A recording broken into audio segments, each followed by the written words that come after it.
Je vais le dire avec beaucoup d'honnêteté, je n'ai pas aimé la promo de The Rock. Bonjour à toutes et à tous, on se retrouve aujourd'hui pour le récap de SmackDown du 16 février 2024. Je préfère préciser, je suis malade depuis quelques jours, donc si vous entendez ma voix qui varie ou qui a quelques problèmes, ne vous en faites pas, et s'il y a des bruits un peu désagréables, j'en suis bien désolé. Et le show bleu qui débute directement avec un match de qualification pour l'Elimination Chamber masculin, on retrouve Kevin Owens face à Dominic Mysterio, un combat d'une dizaine de minutes, c'était vraiment bon. Alors déjà, on a un gros babyface face à un gros heel, donc le public va bien réagir, il faut savoir qu'on est devant 11 000 personnes, que c'est complet, et oui, c'est complet parce que forcément il y a The Rock, il y a Roman Reigns ce soir, mais globalement la WWE remplit bien ses salles en ce moment, et ça donne un vrai bon combat entre un bon babyface, un bon heel. Techniquement j'ai pas grand chose à dire, il y a un ou deux problèmes je trouve, il y a je crois un face crusher de la part de Dominic Mysterio qui est pas très bien porté, mais j'ai plus l'impression que c'est Kevin Owens qui le vend pas très bien ou qu'il y a un problème de communication entre les deux, mais c'est pas hyper grave, je trouve que c'est un bon combat.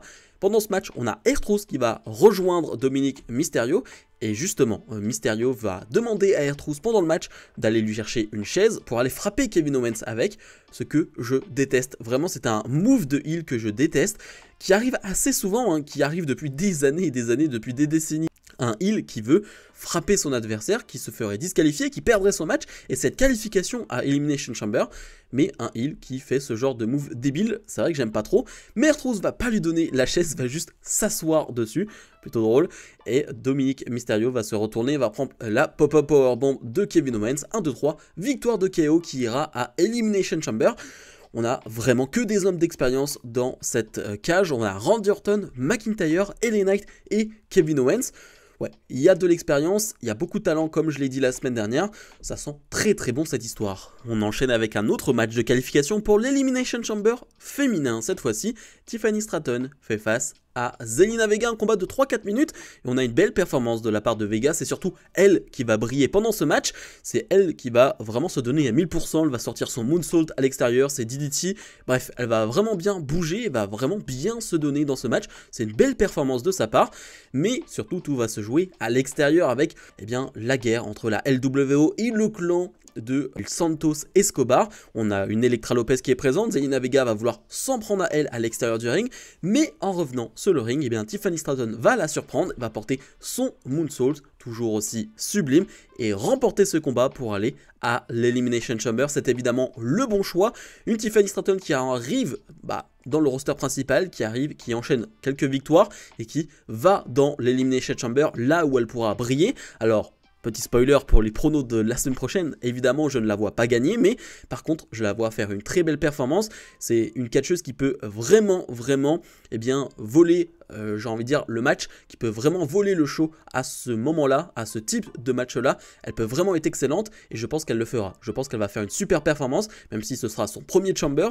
J'imagine que la pression sera présente devant énormément de monde en Australie.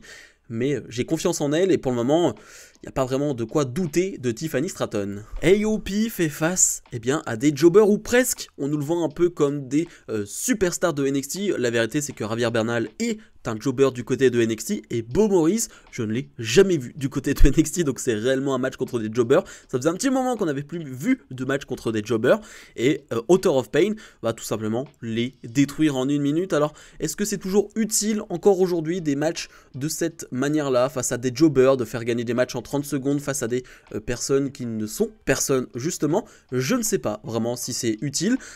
En plus, Author of Pain, on connaît leur brutalité, on sait de quoi ils sont capables, donc est-ce que vraiment il y a un intérêt de les faire gagner, de les faire catcher face à ce genre de catcheur dans ce type de combat-là?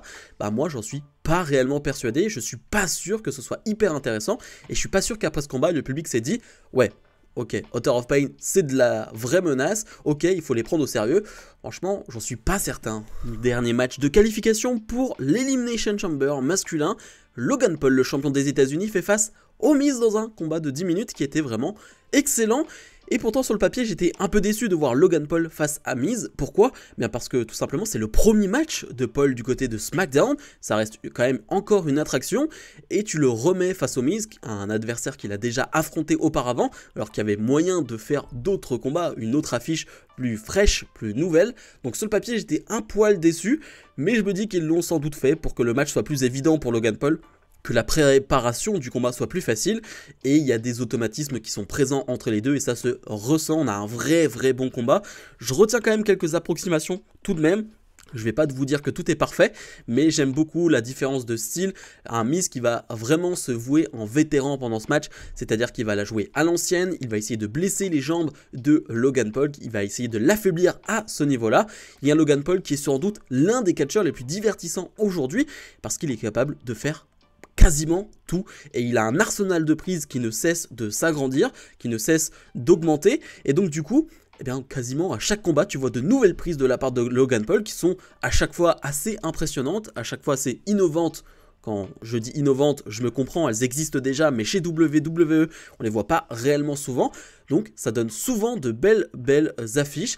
Et là, encore une fois, on a un vrai beau combat qui va se terminer comme quasiment tous les matchs de Logan Paul, avec un point américain et une victoire de Logan Paul qui se qualifie donc pour l'Elimination Chamber.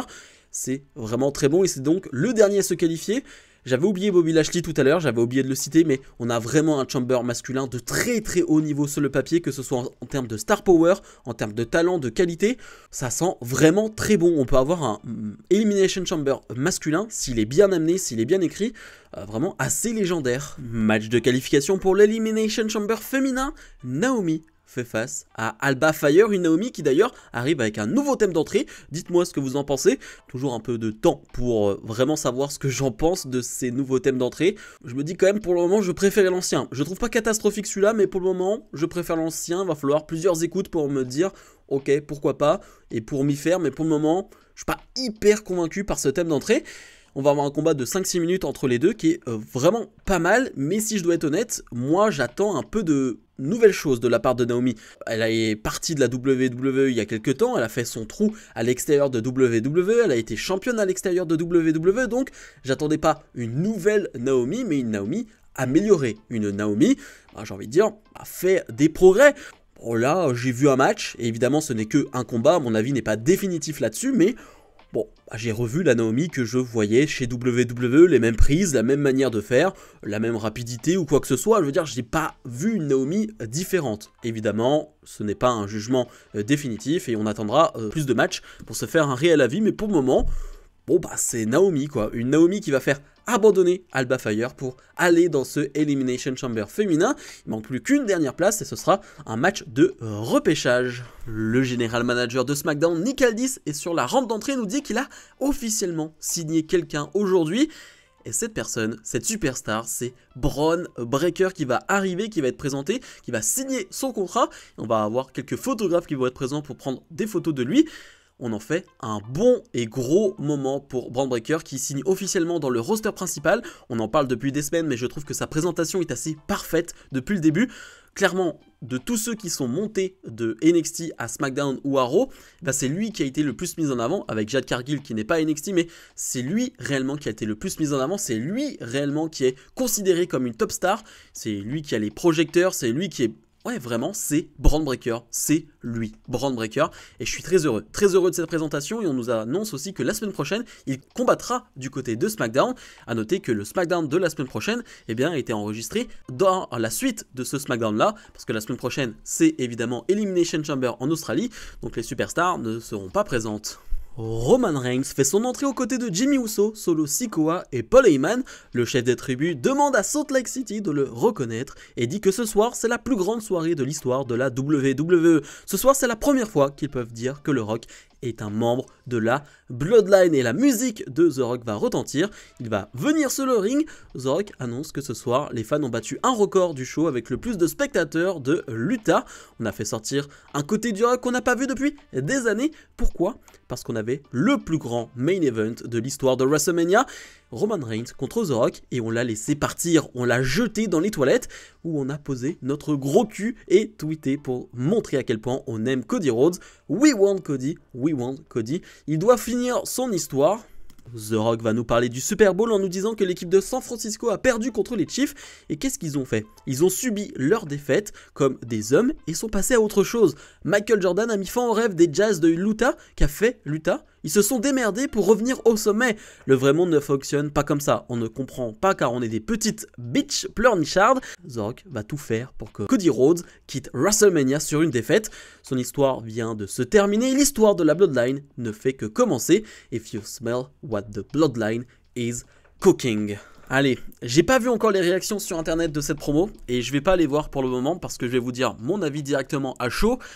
J'ai trouvé ça très moyen. J'ai trouvé la promo de The Rock très moyen et peut-être que je suis le seul, je ne sais même pas à ce moment-là quand je vous le dis si je suis le seul à penser cela, mais j'ai trouvé ça très basique, très bateau. On reprend évidemment le personnage du Hollywood The Rock d'il y a quelques années, même dans la tenue on essaye de faire quelque chose de plus flamboyant, de moins classique pour The Rock. Mais le truc c'est que The Rock, il a pris 20 ans et à part ressortir les mêmes phrases, à part insulter les fans de la même manière, c'est marrant. Évidemment, c'est marrant en 5 minutes et voir me faire insulter de gros sac à merde, etc., de la part de The Rock, j'avoue que c'est plutôt drôle, s'il le fait très bien. Mais est-ce que ça apporte réellement quelque chose? Est-ce que ça fait avancer les choses? La seule chose que je vais retenir, c'est la manière dont il a parlé de Cody Rhodes et le fait qu'il dise je vais tout faire, vraiment tout faire pour que tu gagnes pas à WrestleMania. Et ça rejoint ce qu'on dit depuis maintenant une semaine. The Rock sera bien présent à Mania, ne catchera pas forcément, mais va bien intervenir dans ce match pour finalement faire en sorte que Cody Rhodes ne gagne pas ce combat. Et ce qu'on apprend officiellement aussi, c'est que The Rock rejoint la Bloodline, va même pointer du doigt.